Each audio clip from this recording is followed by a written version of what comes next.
নদিয়ার রাজনীতিতে ফের এক জল্পনা। তার কারণ সদ্য সোনা উদ্ধারের ঘটনায় সব্যসাচী ঘনিষ্ঠ নদিয়া জেলা পরিষদের সদস্যা টিনা ভৌমিকের বাড়িতে পুলিশ হানা দেয়, সেখান থেকে সোনা উদ্ধার হয়। এর পরবর্তীতে আরও একটি বিষয়, সেটা হচ্ছে অনাস্থা আনা হয় জেলা পরিষদের সভাধিপতির ওপর, এবং সেখানেও কিন্তু বিশেষ ভূমিকা পালন করতে দেখা যায় টিনা ভৌমিক সাহাকে। আর এবারে গত 15 তারিখ রানাঘাটের বিজেপি সাংসদ জগন্নাথ সরকারের বাড়িতে টিনা ভৌমিক সাহার আসা এবং তার বাড়ি থেকে বেরোনোর একটি ছবি ইতিমধ্যে সামাজিক মাধ্যমে ভাইরাল হয়েছে। আর এই ভাইরাল হওয়ার পরেই কিন্তু নতুন করে রাজনৈতিক তরজা চরমে। রাজনৈতিক বিশেষজ্ঞদের মতে এই যে আশা অর্থাৎ টিনা ভৌমিকের, তা যথেষ্টই তাৎপর্যপূর্ণ। যদিও এই বিষয়ে রানাঘাট লোকসভা কেন্দ্রের বিজেপি সাংসদ জগন্নাথ সরকারকে প্রশ্ন করা হলে তিনি জানান, একজন জনপ্রতিনিধি আরেকজন জনপ্রতিনিধির কাছে আসতেই পারে, এটা শুধুমাত্র একটি সৌজন্য সাক্ষাৎ। অপরদিকে সোনা উদ্ধারের ঘটনায় এখানেও কিন্তু সাংসদ জানিয়েছেন যে এই সোনা উদ্ধার হলেই যে সে অপরাধী তা তো কোনো বিচার নেই, তার কোনো মানে নেই, কারণ এর পিছনে তদন্ত চলছে এবং এখনও পর্যন্ত যা জানা যাচ্ছে যে যদি কাগজপত্র থাকে তাহলে সোনা তিনি ফেরত পাবেনই।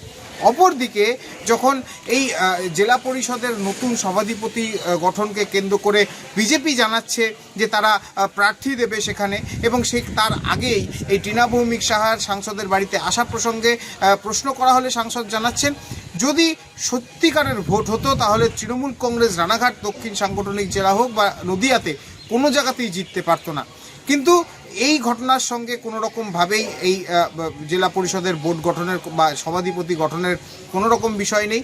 সেটা যেরকম হবে সেখানে বিজেপির নেতৃত্বরা তারা প্রতিদ্বন্দ্বিতা করবেন, সেখানে যে জিতবে সেই হবে পরবর্তী সভাধিপতি, এই কথাও কিন্তু জানিয়েছেন। যদিও এই বিষয়ে আমরা কথা বলেছিলাম টিনা ভৌমিক সাহার সাথে, তথা তৃণমূল নেত্রী তথা জেলা পরিষদের সদস্যা, তিনি কিন্তু সাফ জানিয়েছেন যে এটা একেবারেই সৌজন্য সাক্ষাৎ।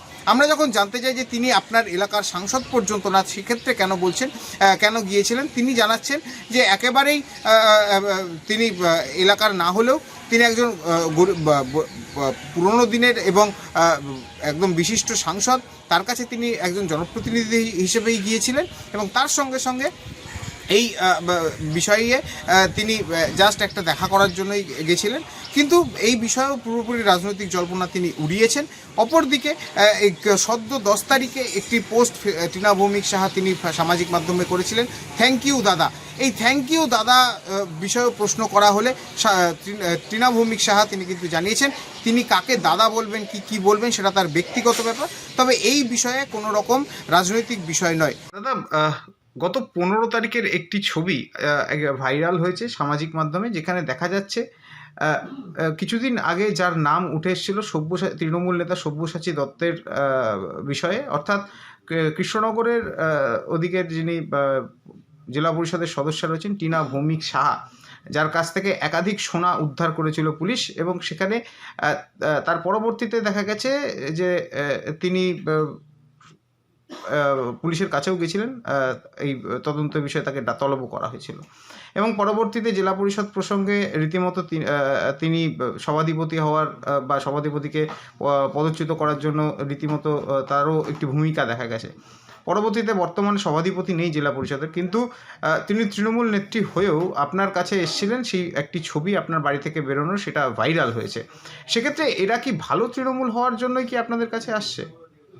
দেখুন, সাংসদ আমার কাছে সব দলের লোকই আসবে, তার প্রয়োজনে আসতেই পারে, কোনো স্বাক্ষর নেওয়ার জন্য যে কোনো কারণে। তিনিও জনপ্রতিনিধি, তিনি চুরি করেও আসেননি, দিনের বেলা এসেছেন, সকলের সমক্ষে এসেছেন। তা এটা ভাইরাল হওয়ারই বা কি আছে? কারা করছে? রাজনৈতিক উদ্দেশ্য প্রণোদিতভাবে করছে। তা একজন সাংসদের বাড়ি তিনি আসতেই পারে, এ নিয়ে হইচইয়ের কিছু নেই। আর সেক্ষেত্রে যদি তিনি এসেও থাকেন, কিছুদিন আগেই তার বাড়ি থেকে এত সোনা উদ্ধার হলো, তখন আপনারা সরব হয়েছিলেন। হঠাৎ করে এই যে আসা, কারণ তিনি তো আপনার সাংসদ এলাকার মধ্যেও পড়েন না, সেক্ষেত্রে কি অন্য কোনো চিন্তাভাবনা কি নিয়ে এসেছিলেন বলে আপনার জানা গেছে? আইনের মতো চলবে। সোনা কারো বাড়ি থেকে তুললেই সেই সোনা পুলিশের হয়ে যাবে তা তো নয়। তার যদি বৈধ কাগজপত্র থাকে তিনি তার সোনা তিনি ফেরত পাবেন। আর যদি অবৈধ কিছু হিসাব না দেখাতে পারে তার বিরুদ্ধে অপরাধমূলক কেস হবে। আমি শুনিনি তাকে অ্যারেস্টও করা হয়নি, আর তার সোনা কেউ কেউ লোক মাধ্যমে শুনছি তিনি নাকি ম্যাক্সিমাম ফেরতও পেয়ে গেছেন, বৈধ কাগজপত্র দেখিয়েছেন। সেটা তার নিজস্ব ম্যাটার, আমি তাকে গার্ড দেওয়ার কিছু নেই। ব্যাপারটা হচ্ছে মানুষের প্রয়োজনে আমার কাছে কেউ আসতেই পারে। বিভিন্ন প্রধানমন্ত্রীর সঙ্গে সমস্ত দলের লোকেরাই গিয়ে দেখা করে, তেমনি সাংসদের কাছে তার জেলার অধীনে যারা ছোট জনপ্রতিনিধি তারা আমার কাছে আসতেই পারে সমস্যার জন্য। আর শেষ একটা প্রশ্ন করব, কারণ কিছুদিনের মধ্যে আপনারা জানাচ্ছিলেন যে জেলা পরিষদে আপনারা প্রার্থী দিতে চলেছেন, অর্থাৎ তৃণমূলকে এখন রীতিমতো তৃণমূলের বিরুদ্ধেই আপনারা ভোটে একজন প্রার্থী দেবেন এবং সেখান থেকেই আপনারা লড়াই করবেন। সেক্ষেত্রে সামনেই যদি এই মানে এই প্রক্রিয়া চলে, সেক্ষেত্রে তিনিও তো দাবি করছিলেন, মানে তিনিও সদস্য হিসাবে রয়েছেন জেলা পরিষদে, সেক্ষেত্রে তারও আশা, সেটা কি একটু অন্য ইঙ্গিত কি পাওয়া যাচ্ছে? দেখুন, এখানে ইঙ্গিতের কিছু নেই। আমাদের যে জেলা পরিষদের বিজয়ী সদস্যরা আছেন, অ্যাকচুয়ালি ফেয়ার ইলেকশন হলে নদিয়া দক্ষিণ একটা জেলা পরিষদও তৃণমূল কংগ্রেস জিততে পারেনি, জেতেনি। তারা অবৈধভাবে কাউন্টিংয়ে গণ্ডগোল করে, মস্তানি দখল করে তারা জিতেছে ঠিকই। নদিয়া দক্ষিণে সম্পূর্ণই বিজেপির জেলা ধরে দিতে হবে।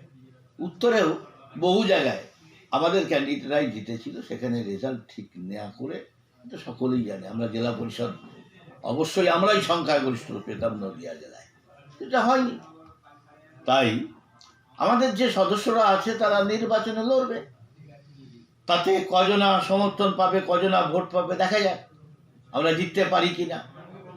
কারণ স্বচ্ছ প্রশাসন ভারতীয় জনতা পার্টি দিতে পারবে। তৃণমূলকে পরাজিত করছে দুর্নীতির জন্য। তাহলে দুর্নীতির বিকল্প কোন চাইছে? স্বচ্ছতা চাইছে, স্বচ্ছতা আমরাই দিতে পারি, সেই কারণে আমরা ক্যান্ডিডেট দেবো। যদিও এই ঘটনা প্রকাশ্যে আসাতেই এখন শুরু হয়েছে জোর রাজনৈতিক তরজা নদিয়ায়।